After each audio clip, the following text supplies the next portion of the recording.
Hello and welcome to my channel. Today I'm going to be talking about a recent incident that has shaken the world of genetic testing, the 23andme data breach. Let's get a little bit of a background. 23andme is a company that offers DNA testing services to consumers who want to learn more about their ancestry, health, traits, and relatives. The company was founded in 2006 by Ann Wojcicki. Yeah, the lady that I think is like the YouTube CEO's sister. Yeah, I can't say the name. It's terrible. I mean, I don't have anything against it. It's just so hard to say. Okay, so Anne, Linda Ave, and Paul Suzna. Man, I'm terrible with names, sorry. And has since grown to become one of the most popular and trusted brands in the industry. 23andme has over 12 million customers worldwide and has received funding from Google, Sequoia Capital, GlaxoSmithKline, and other investors. But on October 10th, 2023, 23andme announced that some of its users' data had been compromised by hackers who accessed their accounts using stolen or guessed passwords. The hackers then scraped more data from a feature called DNA⁶, which allows users to share their genetic information with other users who are likely to be related to them. The hackers posted a sample of the stolen data on a hacking forum called forum², where they offered to sell individual profiles for between $1 and $10 or the entire 300 terabyte breach for $50 million. Crazy. The sample contained the data of 1 million users of Jewish descent, a group that traces origin to Central and European origins. The data included information such as gender, birth year, genetic ancestry results, and geographic ancestry information. Another user on Breach Forum claimed to have the data of 10,000 Chinese users. Alright, let's talk about breach forums now. So, you guys might know what breach forums is, but let's give a little background. Breach forums was a website that acted as an alternative and later successor to raid forums, which was another hacking and data leak forum. It was shut down and seized by the authorities in 2022. Breach forums allowed its users to discuss various hacking topics and share data breaches, adult content, hacking tools, and other services. The website was founded and owned by Connor Brian Fitzpatrick, also known by his screen name, the Pom Pom Purin, who was arrested in March of 2023 for conspiracy to commit access device fraud. You might be thinking, well, if he got taken out, why is Breach Forum still up? Well, after his arrest, another administrator named Baphomet took over the website, but decided to shut it down shortly after due to federal and law enforcement infiltration. It was later reopened by a hacking group called Shiny Hunters, who collaborated with Baphomet. Breach Forum was notorious for its role as a hub of underground cybercrime activities, hosting, promoting, and disseminating data stolen by hackers from various global organizations, government, and companies. Some of the data breaches that were posted on the website included the information of over 80,000 members of the FBI nonprofit organization called InfraGard, over 56,000 customers of the District of Columbia health insurance marketplace, DC Link Health. The hackers also claimed to have data from some famous people, such as Mark Zuckerberg and Elon Musk, who were both known to have taken 23andme tests in the past. However, these claims have not been verified by 23andme or by the celebrities themselves. The hackers said they have targeted certain Jewish groups because they are the most interesting group and because they wanted to expose their secrets. They also said they have more data from other groups and countries, but did not specify which ones. The news of the data breach caused a lot of shock and outrage among 23andme users and the general public. Of course. Many people expressed their concerns about the privacy and security of their genetic information, which can reveal sensitive details about their health, identity, and family history. Some people also feared that the hackers could use the data for malicious purposes, such as identity theft, blackmail, discrimination, or even genocide. Some people also questioned the ethics and legality of 23andMe's business model, which involves collecting and storing large amounts of personal data from its customers. 23andMe responded to the incident by saying that its systems were not breached and the hackers obtained the data by using passwords that were not unique to 23andMe. This means the hackers used passwords that had been leaked or exposed in previous data breaches from other websites and services. This is a common technique used as credit stuffing. I can't even read, what the heck. Where hackers try to break into accounts using passwords that have already been made public. 23andMe said that it had notified the affected users and asked them to reset their passwords. It also encouraged all users to use multi-factor authentication, which requires users to provide 2 means of verification to access their accounts. For example, a user could enter a password and then receive a code on their phone or email that they would have to enter as well. 23andMe said they are working with federal law enforcement agencies and third-party forensic experts to investigate the incident and prevent further damage. It also said that it was reviewing its security practices and policies to enhance its protection of user data. It assured its users that it takes their privacy and security very seriously and that it follows strict standards and regulation regarding data collection, storing, and sharing. The data that was stolen from 23andMe included information such as gender, birth, year, genetic ancestry results, and geographic ancestry information. This may not seem like a lot of information, but it can actually reveal a lot about a person's identity, health, and family history. For example, genetic ancestry results can show a person's ethnic background, which can be used to infer their nationality, religion, culture, or even political affiliation. Geographic ancestry information can show a person's migration history, which can also be used to infer their place of origin, residence, or travel. These kinds of information can be used by hackers or third parties for various purposes, such as identity theft.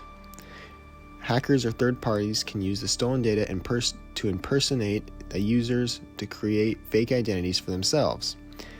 They can use the data to access other accounts or services that require personal verification, such as banking, social media, or online shopping. They can also use the data to apply for loans, credit cards, passports, or other documents in the user's name.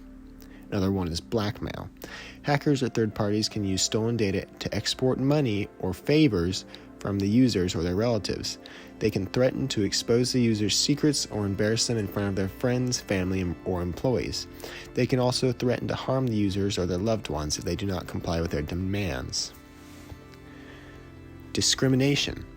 Hackers or third parties can use the stolen data to discriminate against the users or their groups based on their genetic characteristics. They can deny them opportunities or benefits based on their ethnicity, race, health status, or family history. They can also target them for harassment, abuse, or violence based on their genetic differences. Genocide. This is one's a little bit out there, but it's certainly a possibility. Hackers or third-party groups can use the stolen data to commit genocide against the users or their groups based on their genetic characteristics. They can identify and locate the users or their relatives who belong to a certain ethnic group and systematically eliminate them.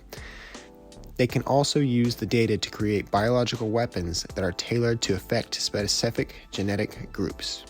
These are some of the possible scenarios that could happen if hackers or third parties misuse the stolen information from 23andMe.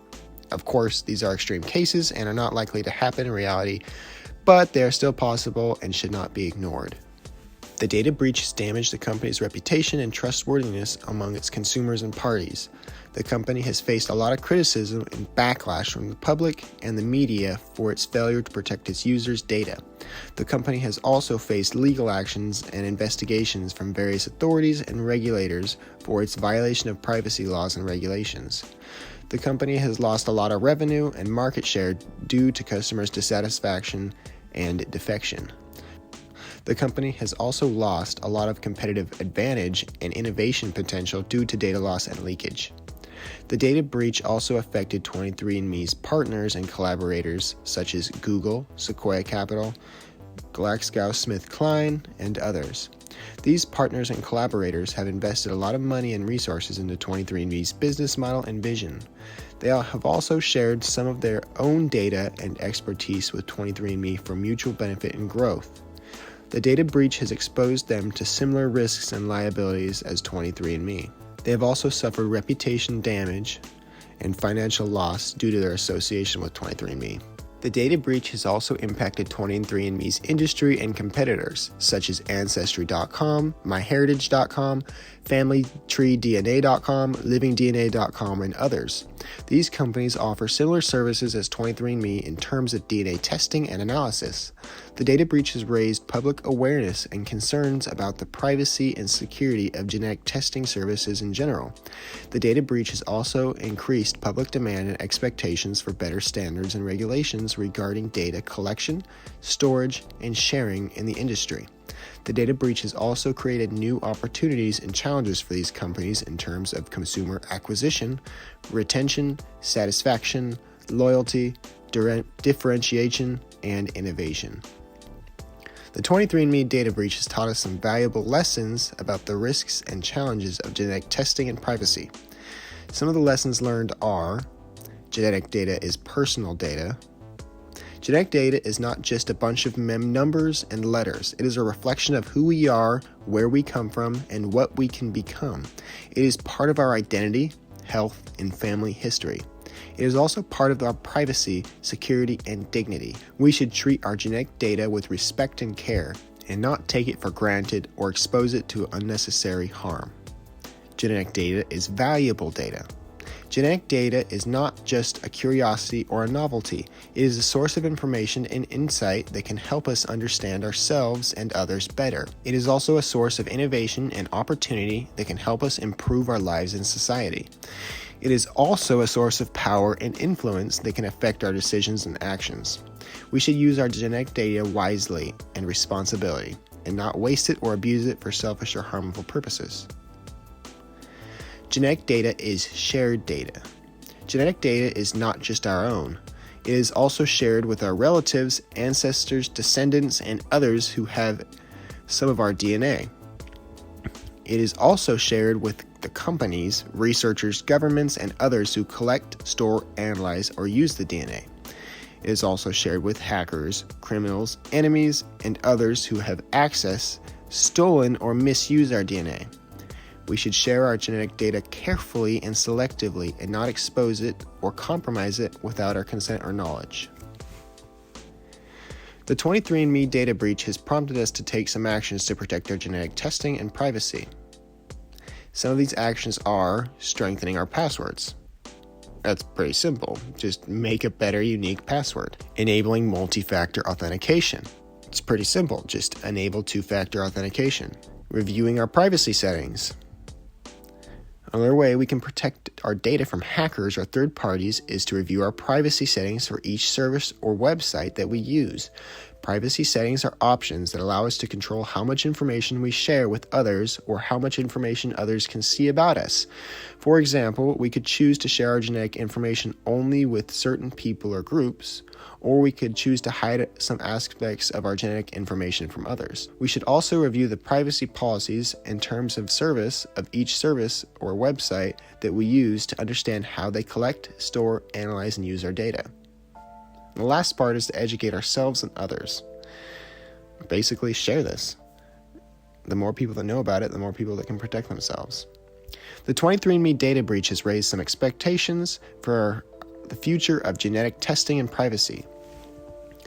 Some of these expectations are more demand for genetic testing. Despite the data breach, many people are still interested in taking genetic tests to learn more about their ancestry, health, traits, and relatives. The demand for genetic testing will likely increase as more people become aware of its potential benefits and applications. The supply of genetic testing will also likely increase as more companies enter the market or expand more offering. Another one is more innovation in genetic testing, as of course it gets more advanced as time goes on. More regulation of genetic testing. More awareness of genetic privacy. As the data breach and other incidents expose the vulnerabilities and threats of genetic privacy, more people will become aware of the importance and challenges of genetic privacy. More people will take the steps to protect their genetic privacy, such as using strong passwords, multi-factor authentication, privacy settings, and education.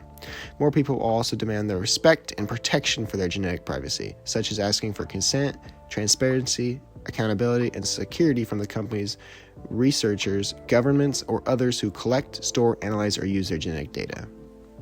Alright, that's going to be it. Thanks for watching this video. I hope you enjoyed it and learned something new. Please like and comment below to let us know what you think about this topic and if you have any information to add to it. And don't forget to like, share, and subscribe, as that's how I know you liked it. I'll see you guys all later. Until then, goodbye.